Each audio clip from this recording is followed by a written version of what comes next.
The reputation of our guest speaker today is of a global MRI safety expert, whose contributions to MRI safety and training can't be overstated. It's testament to both his status as an MRI safety authority and to the demand for such education that brings over 200 of you to Scotland in October. Dr. Kanal has had a busy career. He's a neuroradiologist, Chief of Emergency Radiology, Medical Director, and a Professor of Radiology and Neuroradiology in the University of Pittsburgh. After completing a fellowship in both MRI and neuroradiology, he decided to specialise in this new modality called NMR in 1984. About the same time, the first clinical MRI scanner in the world started scanning patients in Aberdeen. Dr. Kanal has had a huge influence on the American Board of MR Safety, which he founded, and he has contributed greatly to the work of the American College of Radiology and the International Society of MR in Medicine.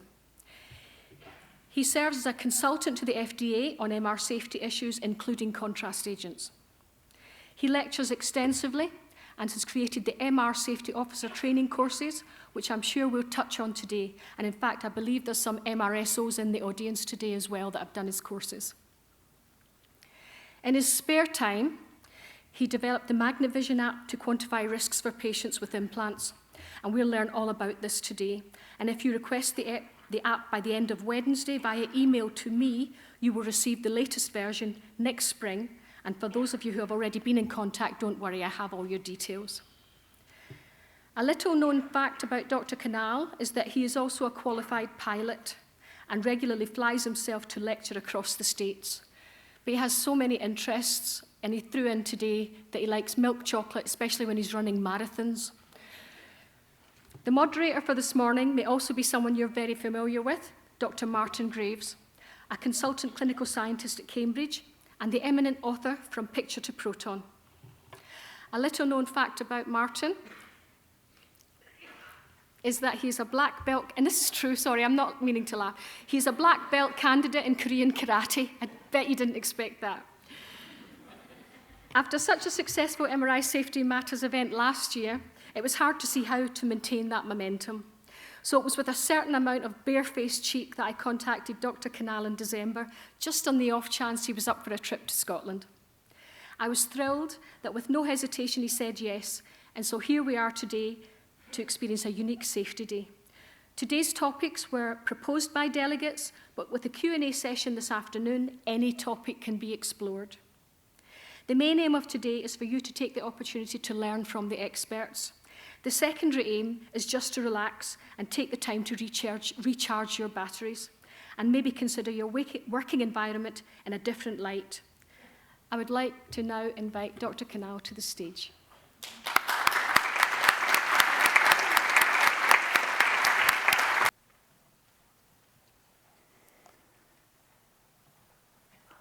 I have no lectures that have the date in the title, except for this one, because it changes so rapidly that literally a month from now, the data that we have available to us is probably going to change. And so this date is in the title. Also, this is so fraught with politics and money that it's important that all of my real or perceived conflicts of interest are there.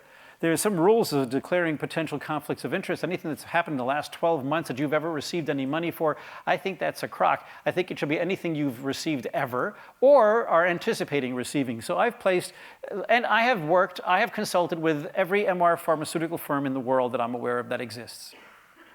Please keep that in mind as a potential conflict of interest. So where do we stand today? Just trying to focus on a few of the important issues. Everyone knows that they found that there's some gadolinium that is now being retained in the bodies of humans that have received it. It seems to be more with most of the linear agents than with most of the macrocyclic agents, although within the macrocyclics and within the linears, there seem to be stratification and differences amongst them as well, which is something that we did not seem to appreciate in the past. But now let's focus on some specific subtopics more recently being hit. The gadolinium that's inside the human. Gadolinium itself is an element like oxygen, like nitrogen, like carbon. it's a heavy metal, it's a lanthanide, and so nobody's going to take gadolinium as an element and hand it to a human being. That is indeed toxic, and so we're not going to do that. So what they do is they take the gadolinium and they marry it together. It's coupled to a chaperone molecule, a ligand. You know, like when a surgeon ligates something, ties it up. So a ligand molecule, a ligature is a tie, it's a knot, it ties them together. So the ligand molecule is coupled together with this gadolinium ion. The two of them together now are more safe, and that's how we introduce them to the body. It does its thing, shortens T1, makes things glow in the dark, and then the two of them together are excreted. For the neuroradiologic agents, they are urinated out to the urine, and they're gone from the patient's body before anybody cares. That's been the philosophy till now. And then, of course, they learned that for some of these, a very, very tiny amount of these may dissociate, and the gadolinium may be left alone in the body. And if it's left in the body for too long, such as patients with bad kidneys, if the longer it sticks around, the better the chance the bond will break. And then this gadolinium may latch onto something it wasn't supposed to latch onto. Instead of this ligand molecule, it finds another molecule like a phosphate or a carbonate, and the next thing you know, ... They suggest that leads to a cascade of events that could be eventually what you and I would call nephrogenic systemic fibrosis, or NSF. Well, now they're finding that some of the gadolinium also is in the human body months and years after it was injected. Now, it's an exquisitely small amount. Okay, but it's non-zero. For every single agent out there, it's non-zero. Do you understand?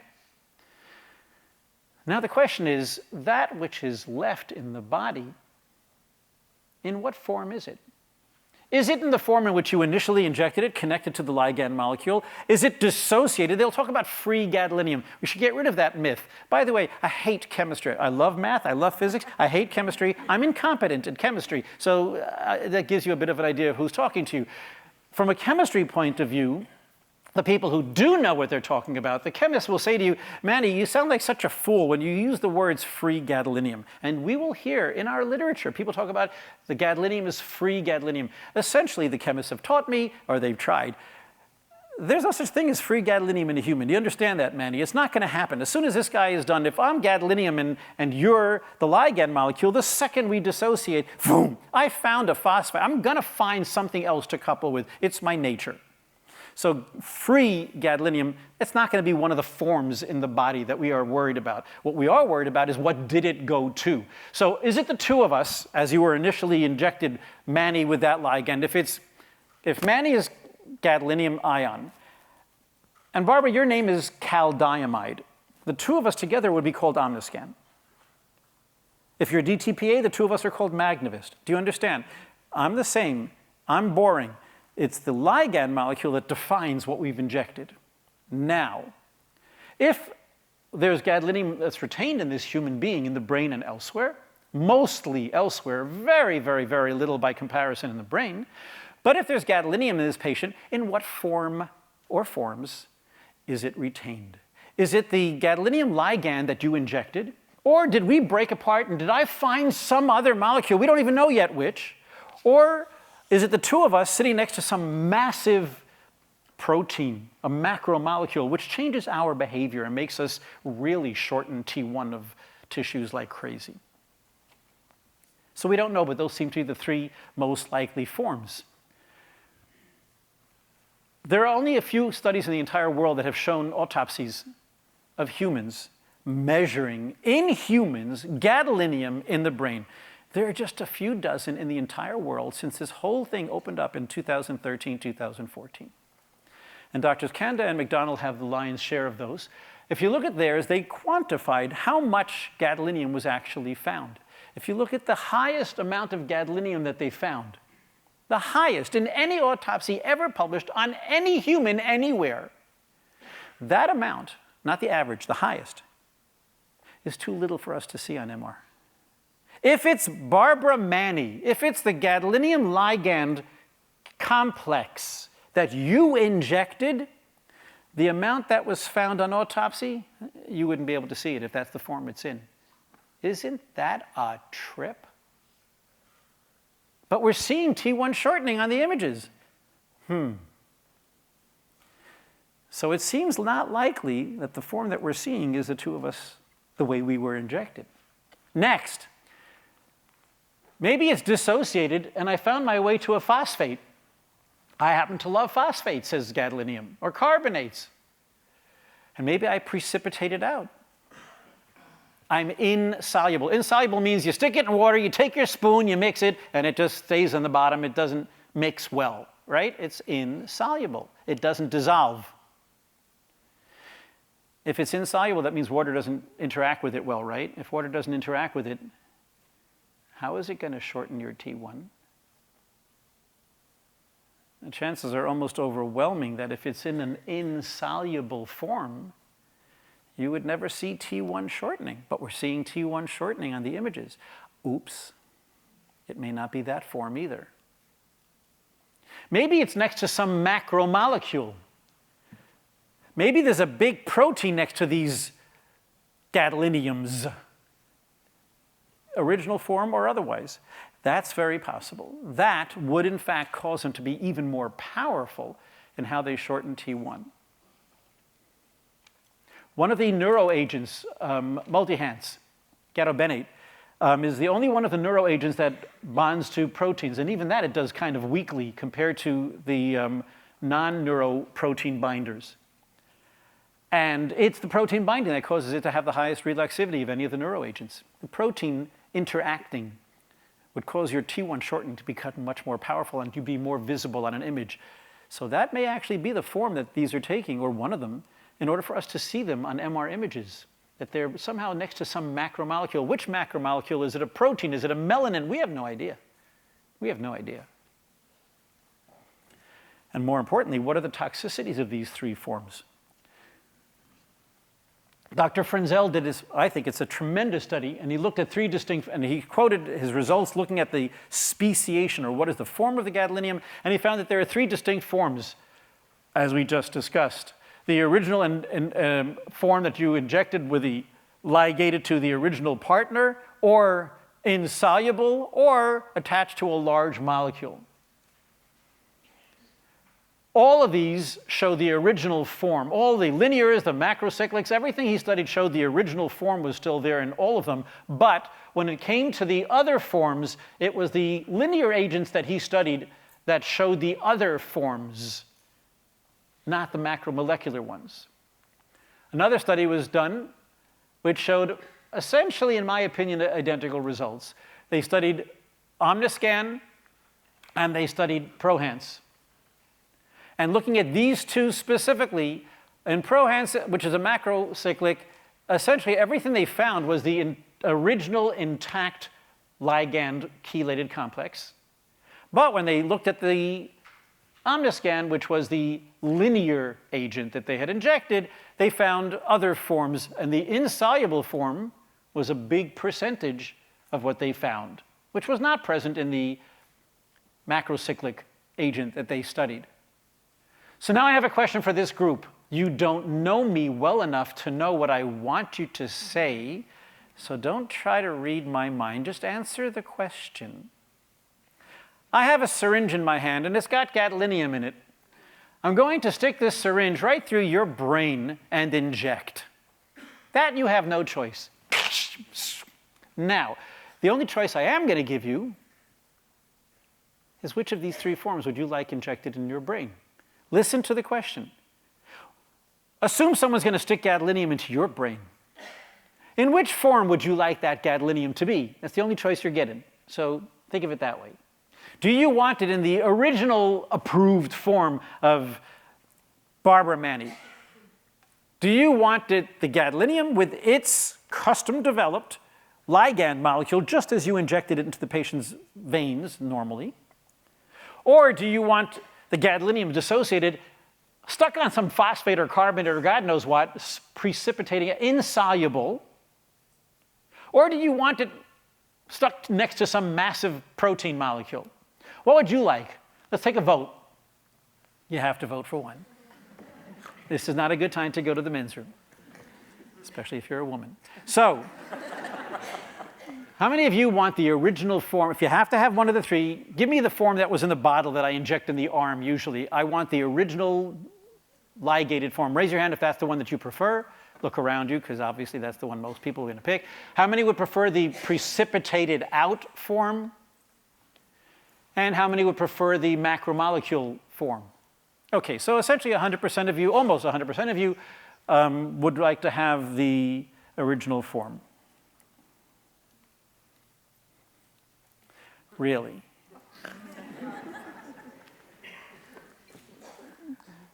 Barbara, can you get me the syringes, please? No, I'm just kidding.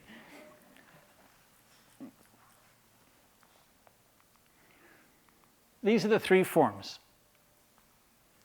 You chose the original ligand. This paper is from Dr. Vogler. It's from 1995. I'm going to say that again because I don't do drugs and I hardly drink, which makes me out of place in many of the pubs here, but I just don't like the taste. I don't drink and I don't do drugs. And this is from 1995.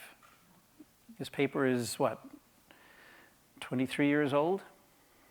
Dr. Vogler at that time did a study comparing the toxicity, the neurotoxicity. They took these 5 drugs that they had at that time. 2 of them were linear and 3 were all 3 macrocyclics we use today. You use today. And injected them directly into the cerebrospinal fluid of rats. And said, let's inject it until half the population dies. Half the rats die. It's called the LD50, lethal dose 50. How much do you have to inject before half of them die? Obviously, guys, pay attention for just a moment. Listen to me. Look at me for a sec. The more you have to inject before they die, that means it's less toxic. If I inject a tiny amount and they're all out there dead, obviously that's more toxic than if I could tolerate injecting more. Does that make sense? They also did an ED50, an effective dose 50. How much did they have to inject before half the rats were symptomatic? I have no idea what symptoms are for a rat. Oh, I have a headache. I don't know what a symptom is for a rat, but whatever, I think it was ataxia, but whatever the symptom was, how much did you have to inject before they had symptoms, and how much before half the population died? In 1995, he published that the macrocyclics were frighteningly more neurotoxic, more toxic to the brain if injected in the CSF than the linears. I didn't say less, I said more. I just thought you should be aware of that. Oh, and this is recent data. Maybe you weren't aware of that because this didn't come out until 95. Wait a minute, who cares? Who's injecting? Next, I'll think about that, Manny, the next time I inject my patient into their cerebrospinal fluid. Oh, you will? It seems like every patient you've ever injected contrast into, that gets into the CSF within a few hours. They didn't publish that a few years ago. That's only recent. I'll show you. Look at the numbers. Lethal dose 50. Half of them died when you gave how many micromoles per kilogram? For these 3 here are the 3 macrocyclics we use to this day. 86, 46, 58. That's how much before half of them died. For the linears, Omniscan and Magnivus, 208, 740.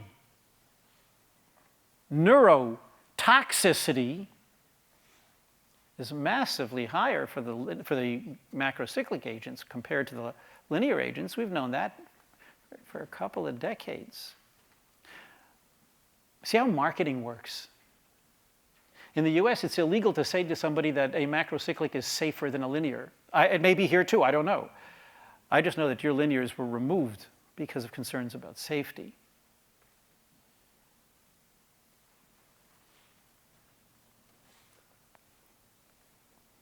Safer means that there's a known adverse event that this one shows less of than that one. Can you please show me what the safer is applying to? Just thought I'd point that out. So if you're going to give it in the original form, I don't know, I get the impression that the macrocyclics, if it's going to stay in the brain, I'm not so sure I would want macrocyclics in my brain if it's going to be there long term. I certainly don't want them in my CSF, from which I'll show you they get into the brain. So maybe it's the maybe it's the phosphate form. Maybe it's the inorganic phosphate form. Oh, it's going to precipitate out. It's not soluble. Guys, I remember, if you say anything, I'm going to kill you. But I'm old enough to remember when they delivered the first, I know you think I'm going to say first MR scanner, CT scanner. I'm old enough to remember the first CT scanner, thank you. Literally delivered to Pittsburgh, Pennsylvania in 19 none of your business.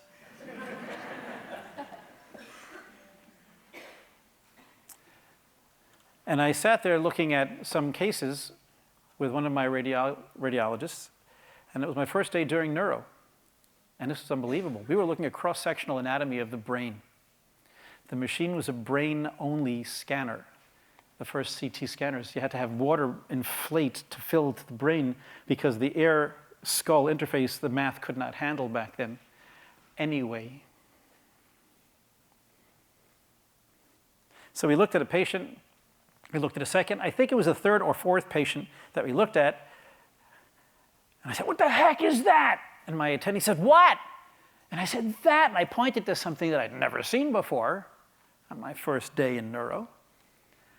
And he said, oh, man, you scared me. It's nothing. I said, what is it? These white blobs in the middle of the brain. He said, Manny, that's calcification of the basal ganglia. It's calcification of the basal ganglia. Anybody here ever see calcium in the basal ganglia on CT, right? It's like, I said, calcification of the basal ganglia. In my vast experience, I have never seen, 2-3 cases already, I had never seen calcification of the basal ganglia in the last 2 or 3 patients that you showed me. Why are these basal ganglia calcified and the last guys did not? So why do the basal ganglia calcify? And why do they calcify in some patients and not in others? And I remember his answer like it was yesterday.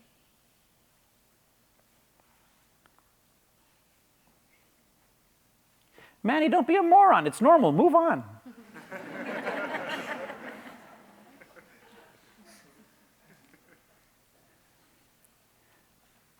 Manny, don't be a moron. It's normal. Move on. I don't even use language like that. I remember his answer like it was yesterday.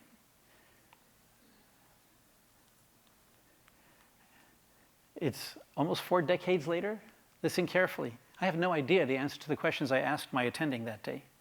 I have no idea in 2018 why the basal ganglia calcify.